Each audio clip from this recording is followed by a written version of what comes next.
ကျွန်တော်ဒီလိုပဲဒီဘီယာကလပ်တွေရေးဖြစ်တာလည်းဘီယာဆိုင်မှာထိုင်ရင်းနဲ့ရေးဖြစ်တာပေါ့ဘီယာဆိုင်မှာစကတ်တွေရေးဖြစ်တယ်အဲ့လိုပဲဘီးဆိုင်လည်းရောက်ဖြစ်တယ်ဘီးဆိုင်ရောက်တော့စိန်ဆိုတဲ့ဘီးဆိုင်ပေါ့ဟောစိန်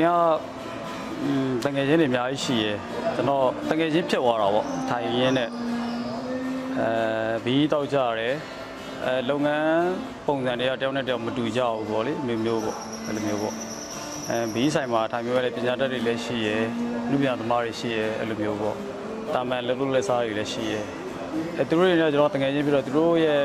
ပုံတွေစကတ်တွေလည်းရေးဖြစ်တယ်သူတို့အကြောင်းတွေကိုလည်းကျွန်တော်စာတွေပါရေးထားတဲ့ဟာတွေလည်းရှိပါတယ်အဲ့လိုပါပဲတော့ဒီဒါဆိုလို့ရှိရင်တော့ဒါစိန်ပေါ့စိန်ရဲ့ထိုင်ခုံခင်းခြင်းတွေကိုကျွန်တော်ယူပြီးတော့ရေးဖြစ်တာပေါ့ပြီးတော့ဒီ installation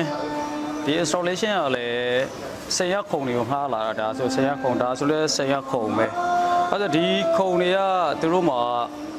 နှစ်တွေတော်ကြာပြီစိန်မှာစိန်ကအဘလို့ခေါ်တာပေါ့ကျွန်တော်အဘရှိကြတဲ့ရပဲဟိုးအရင်လွန်ခဲ့တဲ့နှစ်တွေဘယ်လိုပြောမလဲဆိုတော့ကျွန်တော်တို့ကလေးဘွားလောက်ကလေးကသူကဒီဘီတွေရောင်းလာခဲ့တာပေါ့လေသူ့ရဲ့ဒီထိုင်ခုံတွေကလည်းကြာပြီအခုတော့ဒီမှာလက်တစ်ဖက်မရှိရဘူးလက်ရန်တစ်ဖက်မရှိရဘူးထိုင်ခုံကဒီထိုင်ခုံတွေကတဝိုင်းမှာတလုံးပဲထားရတယ်ဝိုင်းမှာထိုင်ရင်အားလုံးက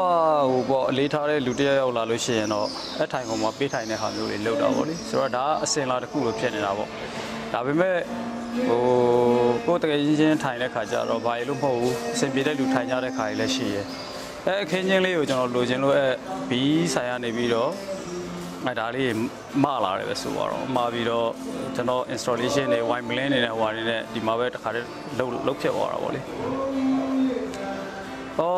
ကျွန်တော်တို့တွေက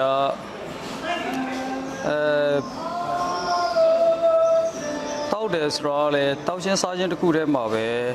ရှင်သန်